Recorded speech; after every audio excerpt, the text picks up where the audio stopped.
Hello and welcome to this week's Monday Night Conversation. My name is Annika and I am the founder here at Mummy Made This, a company I founded 2 years back to inspire creative play in children and help parents just help make their lives that little bit easier by sharing what doesn't work in my family so that you get some inspiration, I guess, and you can take away what works for you and leave what doesn't.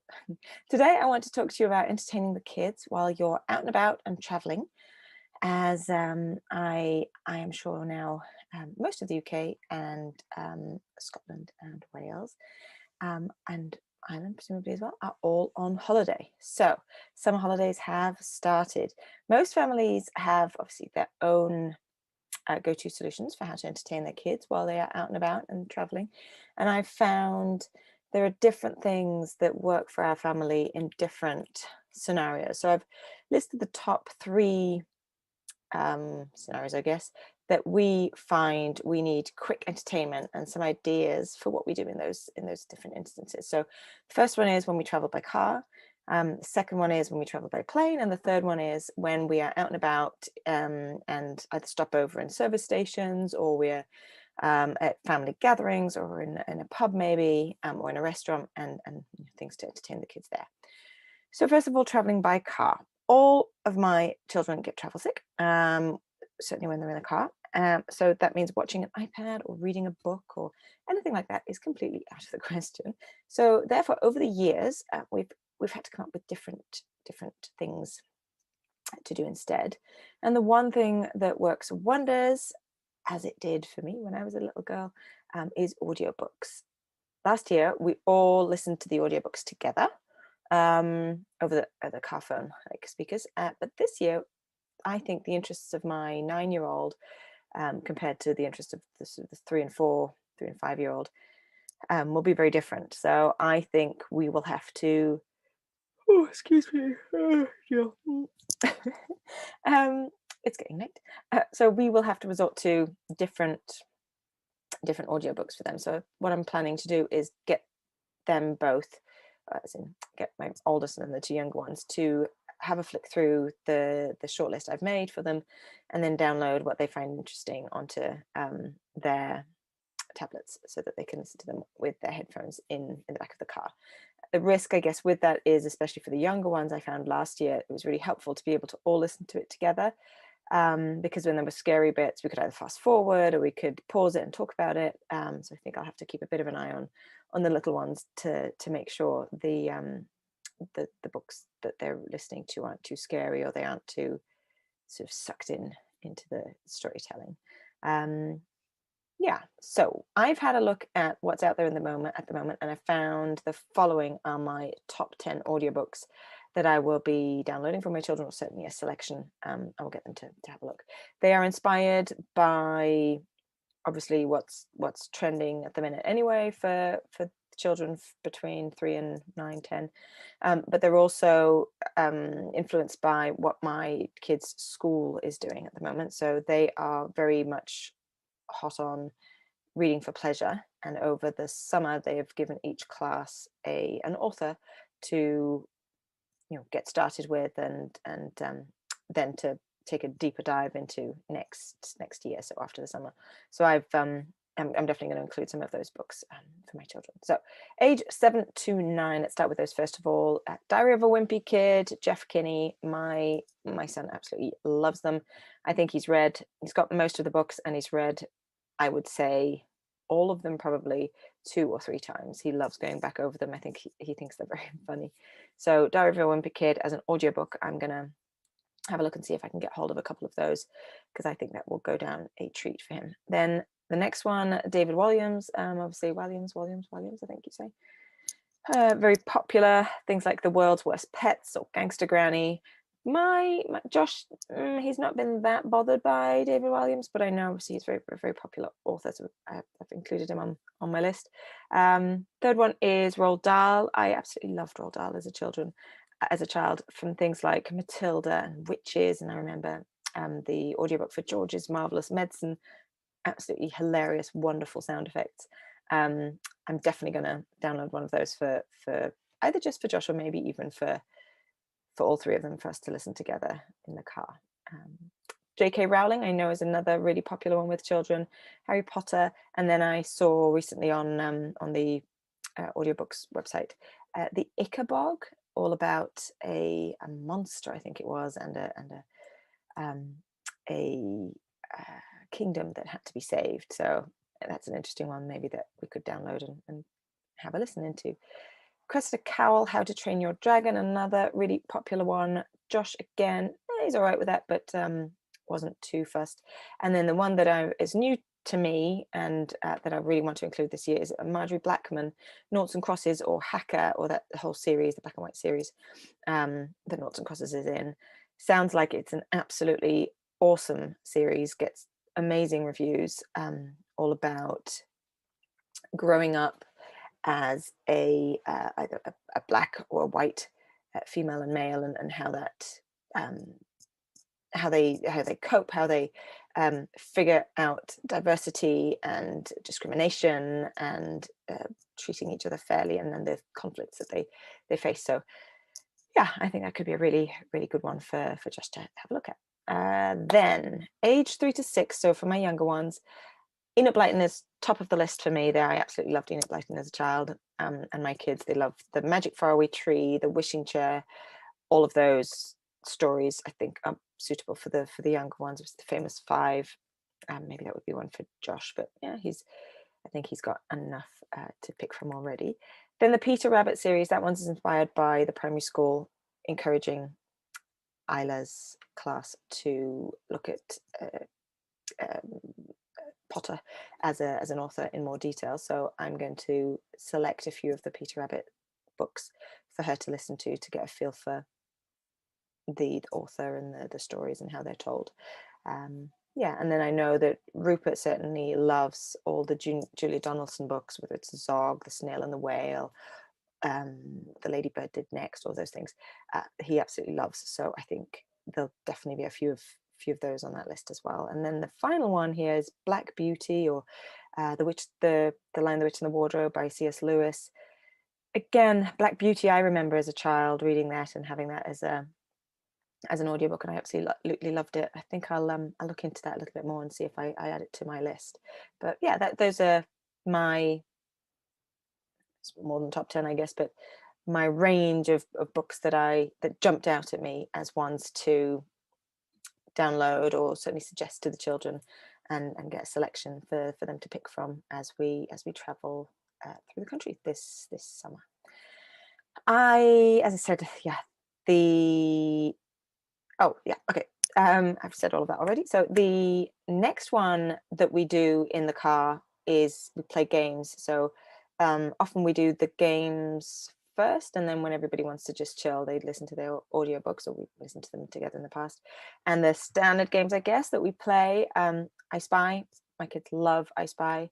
Then the other one is naming capital cities along the alphabet. So when the two younger ones are asleep, we do that with Joshua. It's a great way to explore the world, I guess, and learn about capital cities, or even, doesn't even have to be capital cities, could be any city, and to try and get all the letters of the alphabet filled. It's quite hard, actually.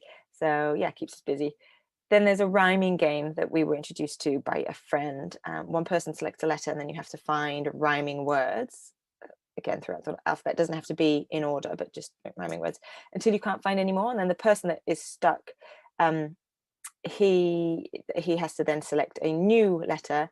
Actually, no, I think it's the last person who managed to find a rhyming word. He or she is the person then that selects the new letter for the person who got stuck to start with, and to get the rhyming going again.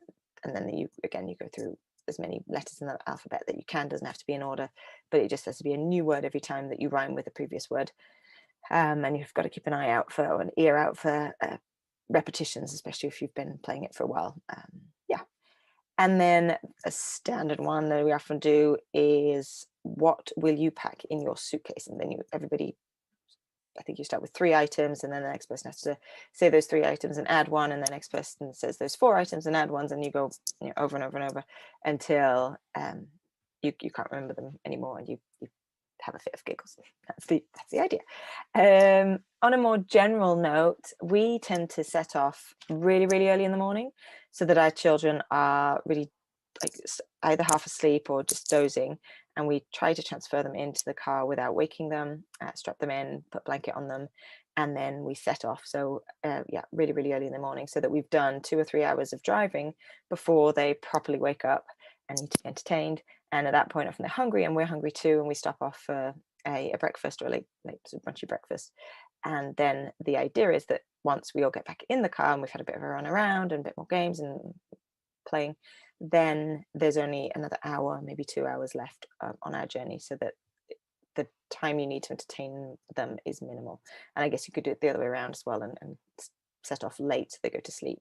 We've done that too, although I find I'm more of a morning person. So yeah. Then the second scenario is traveling by plane. Movies, interestingly, my children don't get as travel sick on the airplane. They still do, but not quite as badly. I've learnt that headphones that are quite tight, they seem to help with the whole equalizing the pressure and figuring travel sickness and yeah, the build up in the ears. Certainly for my oldest one. So yeah, there you go. No idea what the science behind that is. So movies are okay on a flight, at least if it's not a bumpy flight for them. As are computer games, that's a standard one. I haven't even looked into the list of movies yet, but I know there are lots of good ones out there. Our current favorite is Sing and Sing 2. I think they're brilliant. And there was another one that the kids told me about the other day that has completely slipped my mind. I think Hotel Transylvania or something, and there's now 1, 2, 3, 4 out, so I'm going to look into that one as well. Then I would bring along their favorite books, very much as the above. So Julia Donaldson or Enid Blyton for the younger ones, Diary of a Wimpy Kid, or I'd forgotten about that actually, the Andy Griffiths, the 13-story Treehouse series. Joshua's really into that at the moment, so I'd bring a couple of books maybe for them, and then on their iPads or tablets they'd have the audiobooks as well, so a mix of what they can do. And what we often do when we are at the airport is we allow them all to treat themselves to a magazine that they want to do on the flight with activities, as well as a snack and a sandwich and a drink, and then they can sort of set up their own little camp when they're in their seats, and they get all preoccupied with treating themselves to a few snacks, and then they do a bit of their magazine, and they read a bit of their book and watch a bit of movie. I think they really enjoy that downtime, as it were, and it keeps them busy, so that's a good one.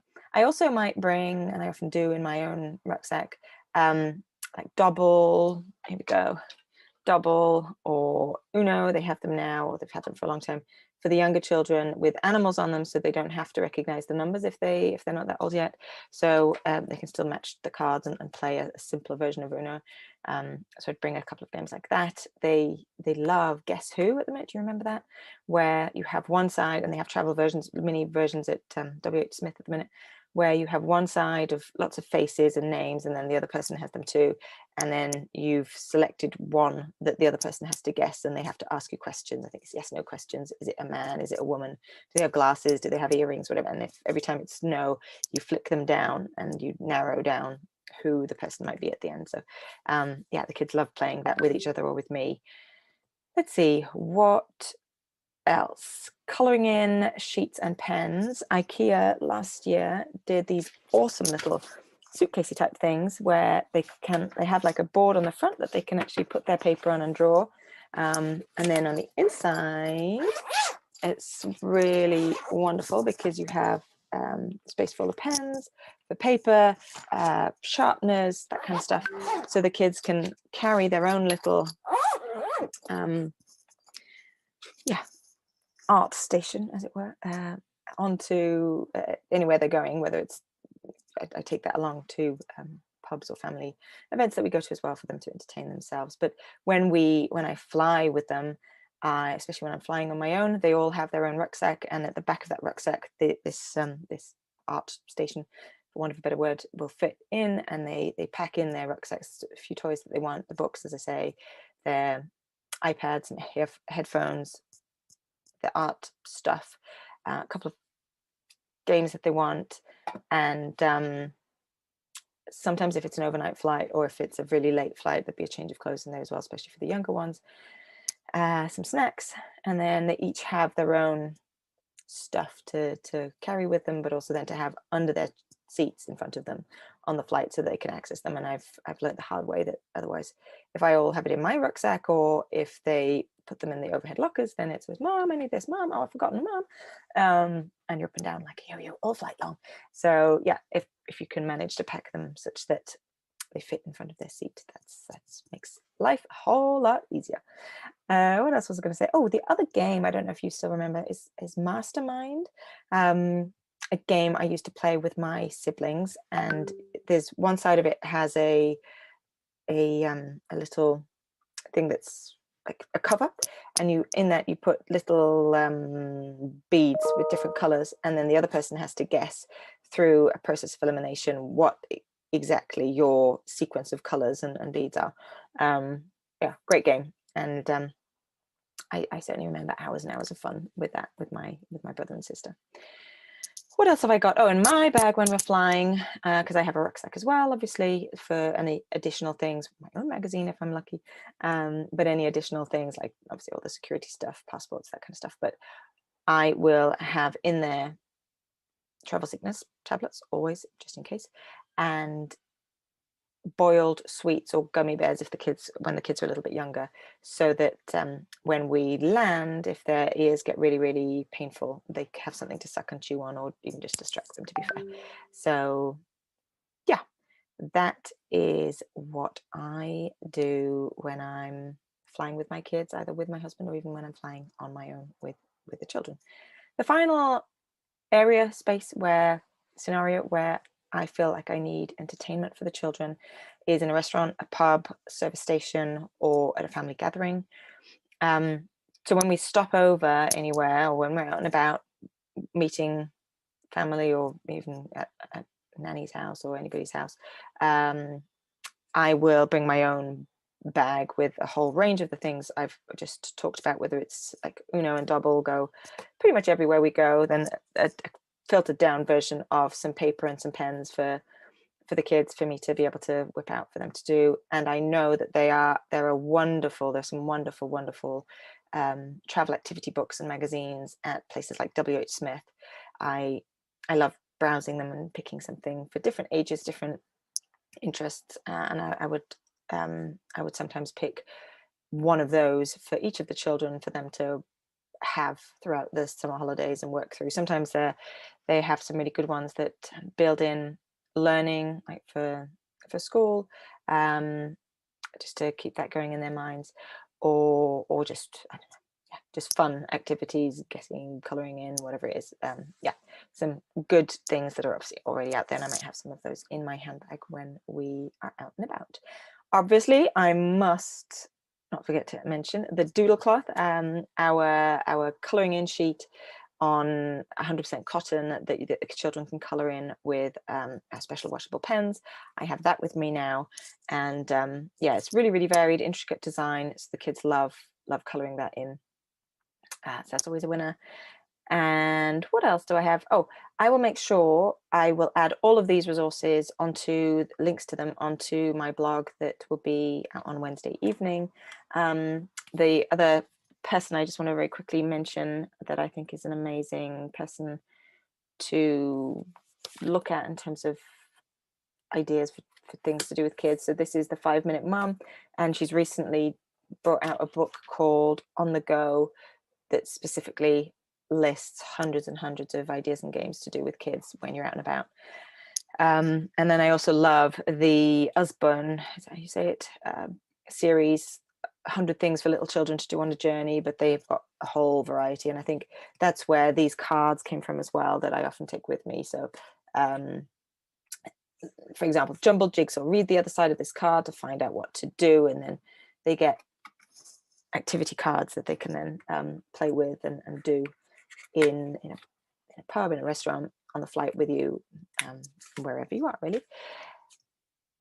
Yeah, that is it. I've just remembered 2 more things actually that I might include this year when we go out and about traveling. Do you remember as a child having a string that you would put between your fingers, and you'd have to wind it around this side and then you'd pull it through like that, and then you'd get the partner who was doing it with you to do different shapes, and you'd just like go over and over and over again, see how many different shapes you could do.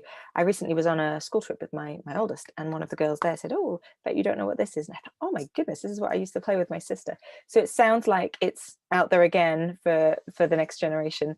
I might just remember to bring just a bit of string to be able to do that with my son and teach my daughter.